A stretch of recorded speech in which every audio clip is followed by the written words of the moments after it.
بسم اللہ الرحمن الرحیم۔ آج کا ہمارا کوشچن ہے کہ حدیث کرتاس کیا ہے؟ مدینہ منورہ، وہ مقدس شہر جہاں ہر گلی، ہر راستہ، ہر گوشہ نبی کریم صلی اللہ تعالیٰ علیہ وآلہ وسلم کی یادوں سے مہکتا ہے۔ لیکن تاریخ کے صفحات میں ایک ایسا لمحہ بھی آیا جو امت کے لیے ایک آزمائش بن گیا، جسے آج ہم حدیث کرتاس کے نام سے جانتے ہیں۔ یہ وہ واقعہ ہے جس میں نبی کریم صلی اللہ تعالیٰ علیہ وآلہ وسلم چاہتے تھے کہ امت کے لیے ایک تحریری رہنمائی دی جائے، ایک تحریر جو ہر انسان کے لیے روشنی اور رہنمائی کا ذریعہ ہوتی، لیکن حالات نے اس خواہش کو روک دیا۔ نبی کریم صلی اللہ تعالیٰ علیہ وآلہ وسلم آخری ایام میں بیمار تھے اور گھر کے حجرے میں آرام فرما رہے تھے۔ بخار اور کمزوری کی وجہ سے آپ خاتم النبیین صلی اللہ تعالیٰ علیہ وآلہ وسلم کی طبیعت ناساز تھی۔ اس وقت آپ صلی اللہ تعالیٰ علیہ وآلہ وسلم کی فکر سب سے زیادہ امت کی رہنمائی اور حفاظت تھی۔ یہ وہ دن تھا جسے بعض تاریخی حوالوں میں جمعرات کا حادثہ بھی کہا جاتا ہے۔ نبی کریم صلی اللہ تعالیٰ علیہ وآلہ وسلم نے فرمایا، لاؤ قلم اور کاغذ، میں تمہارے لیے ایسی تحریر لکھ دوں جس کے بعد تم کبھی گمراہ نہ ہوگے۔ یہ کلمات امت کے لیے رہنمائی اور تحفظ کے وعدے کے مترادف تھے۔ تحریر میں دین کی اہم ہدایات، امت کی رہنمائی اور فتنوں سے بچاؤ کا مقصد شامل تھا۔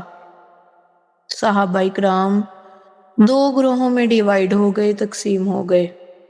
پہلا گروہ تحریر فوراً لانے کے حق میں تھا، کہتے تھے نبی کریم صلی اللہ تعالیٰ علیہ وآلہ وسلم نے فرمایا فوراً قلم اور کاغذ لائیں۔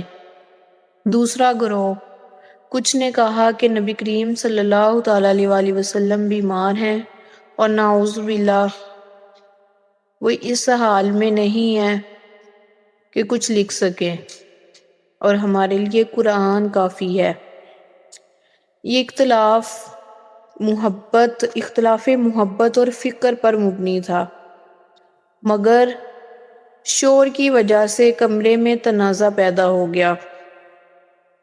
نبی کریم صلی اللہ تعالیٰ علیہ وآلہ وسلم نے فرمایا کہ میرے پاس سے اٹھ جاؤ۔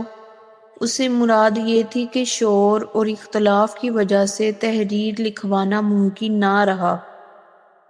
یہ ایک تاریخی لمحہ تھا جس نے بعد کی امت کی تاریخ پر بہت گہرا اثر ڈالا۔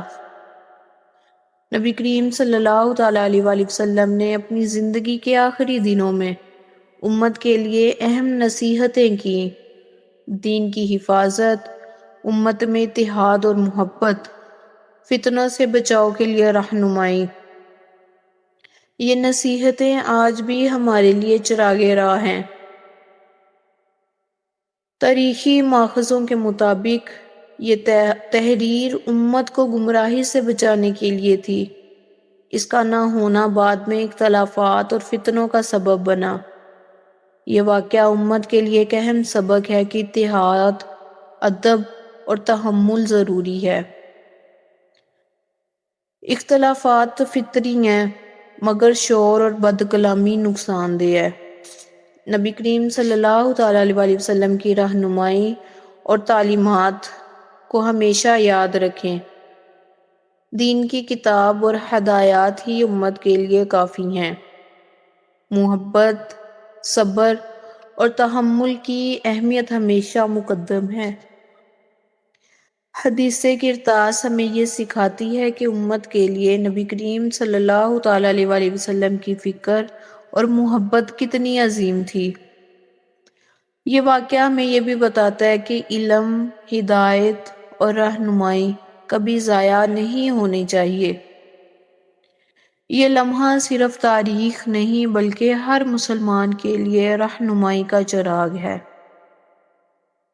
آئیے اس ویڈیو کو اللہ تعالیٰ کی بارگاہ میں دعا کے ساتھ اختتام بخشیں کہ اے اللہ، اے رب محمد مصطفیٰ صلی اللہ تعالیٰ علیہ وآلہ وسلم، ہمیں اپنے پیارے نبی خاتم النبیین صلی اللہ تعالیٰ علیہ وآلہ وسلم کی تعلیمات اور رہنمائی کو سمجھنے اور اپنانے کی توفیق عطا فرما۔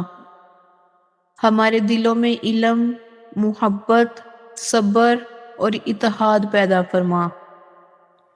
ہمیں ہر قسم کے فتنوں، اختلافات اور گمراہی سے بچا۔